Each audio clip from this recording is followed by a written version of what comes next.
Current lightweight champion Islam Makhachev is going to move up to the welterweight division to face Jack Della Maddalena. You know, JDM has pure better striking than Islam.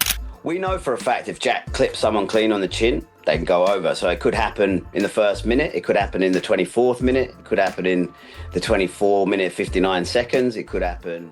From press rooms to the fight world, Dana White never misses a chance to drop bombshells, and this one is huge.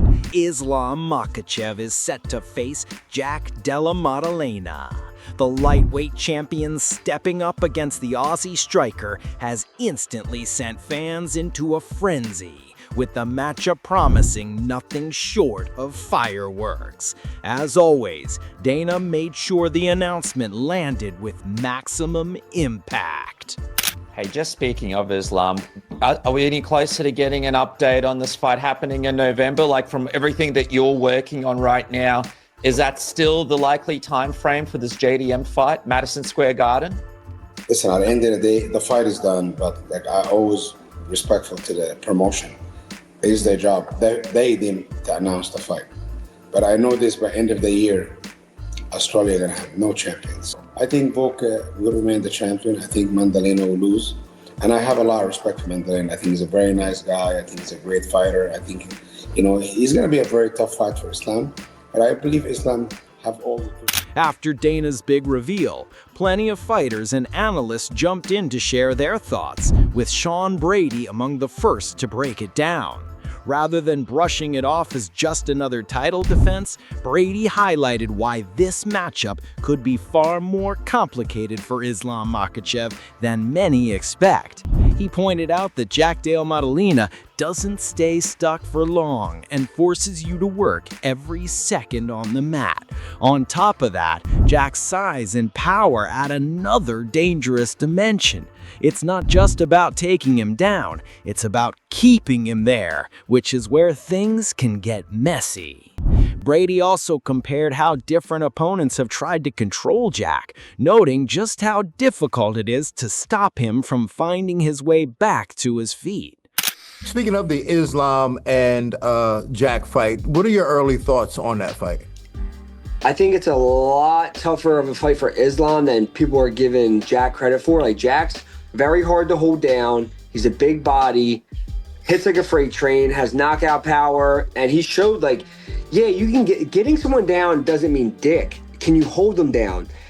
Jack's really good at creating scrambles, getting back to his feet, separating hands. Like, we've seen that with Bilal.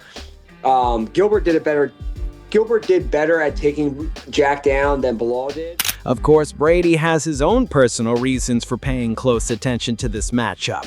He admitted he'd love the chance to test his grappling against Islam someday, which makes this fight even more intriguing for him.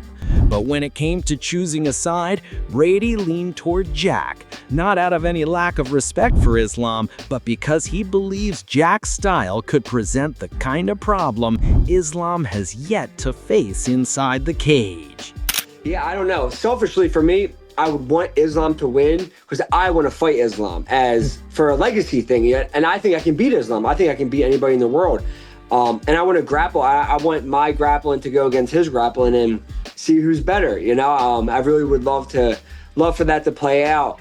But if I had to pick, and I know Jack would be the. Following Brady's take, another voice that stood out was Luke Thomas. He viewed Dana's announcement not merely as another title booking, but as one of those rare matchups with ripple effects across multiple cards.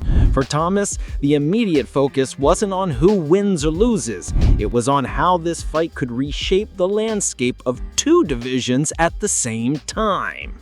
All right, monster news from UFC President Dana White last night. The announcement came a little bit late, but we got it just the same.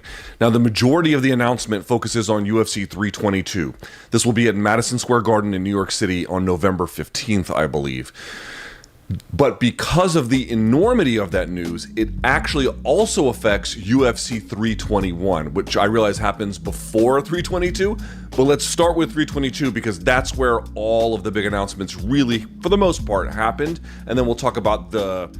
For Thomas, Islam versus Jack is the right fight at the right time. He emphasized how Jack Della Maddalena has leveled up, especially in handling pressure and defending takedowns, noting the clear improvement in his defensive game. With Craig Jones fully in his corner, the intrigue only grows, as fans have already seen how that partnership has paid dividends in Jack's earlier fights. We'll see what happens. Getting back to the fight itself, an absolutely sensational fight, the right one to make. Listen, we all want to see Islam versus Ilya. I don't know what this fight will do or not for it. Again, we don't have any outcome yet, obviously, but this is a sensational contest. JDM looks to me massively improved. We talked about the issues heading into the fight with Bilal Muhammad, where he had second-order get-up ability, but he didn't have great down blocking, meeting takedowns.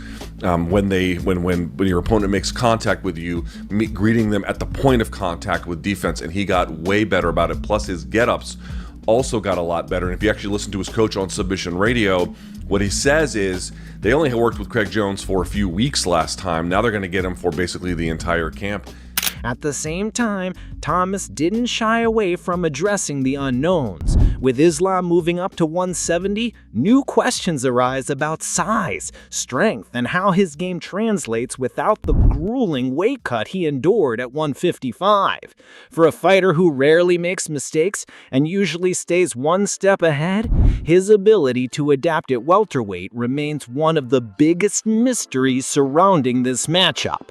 Talent that Islam is going up against. However, Islam, whose career is not blemish-free, but in general has proven, and especially in this more senior role, to just make excellent decisions, defensively sound everywhere, doesn't get hit clean. I mean, again, obviously he's got that one loss, but in general, what the record shows that he doesn't get hit super clean. We don't know how he's going to adjust to 70 pounds, 170 pounds, given he's moving up. He did have some problems, not making weight, but like what the weight cut did to him in order to make 55.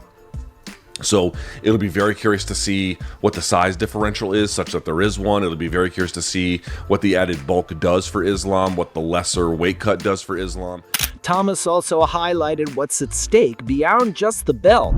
If Islam comes out on top, it could reignite debates about him reclaiming the pound-for-pound crown.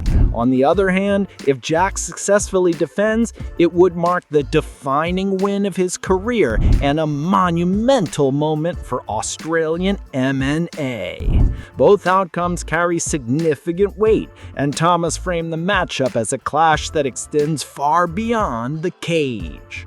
To Della Maddalena, and for a guy like Islam, if he can go up to the next weight class and get a belt, does he reclaim the top pound-for-pound spot? There's going to be some debate over that, but it's certainly going to be a question that you have to wrestle with. Meanwhile, Della Maddalena, a guy who has always been highly regarded, but they didn't know exactly what the upside would be, especially after the Basel Hafez fight. You know, what are we really going to get with this guy? And, you know, kind of went tooth and nail with Kevin Holland.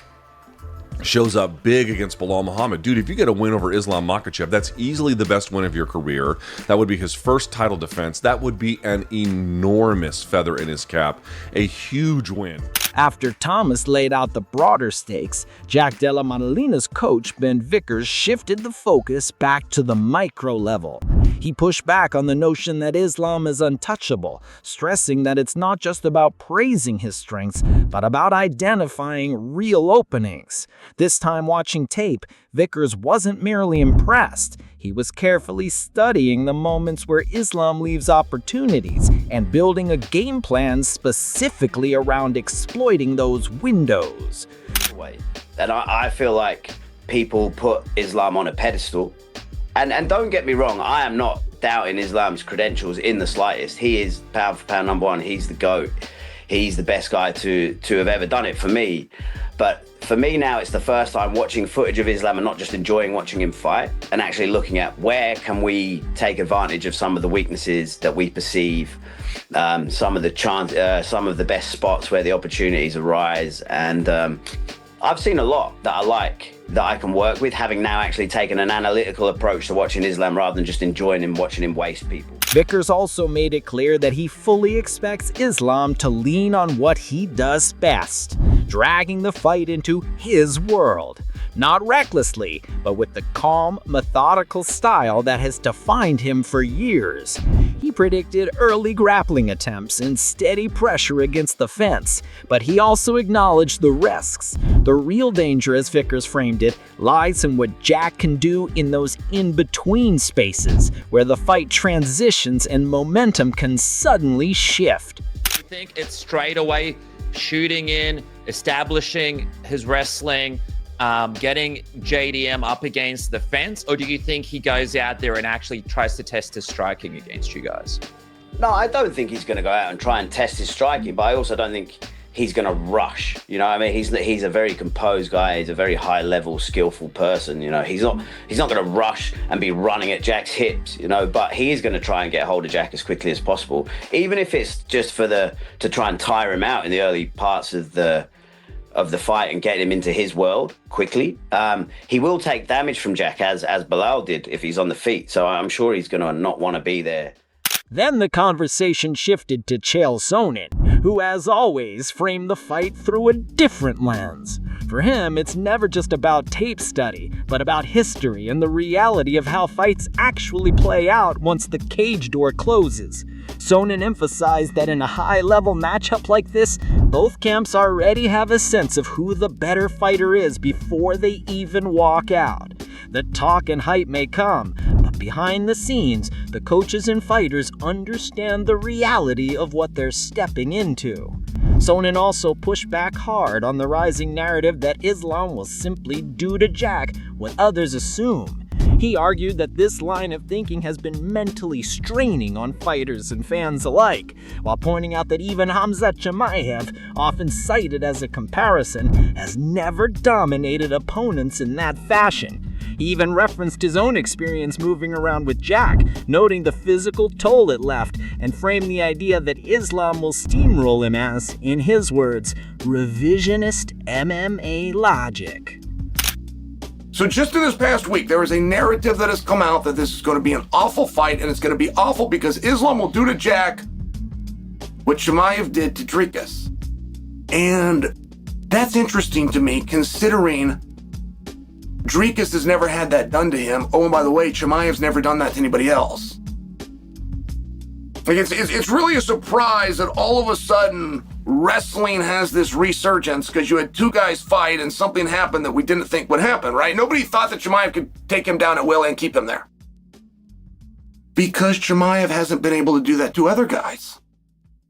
And because Dricus has never had it done to him, not for a single round, let alone for a single contest. So to come out of that, all of a sudden this light goes on and you're this big fight expert and oh my goodness, Islam has similar skills. With Dana White officially announcing the fight, all eyes are now on how this matchup will play out. Will Jack Della Maddalena's speed and composure be the key to breaking through, or will Islam Makhachev's trademark control and strength once again prove too much to overcome? The anticipation is building, and fans everywhere are eager to see which style will prevail.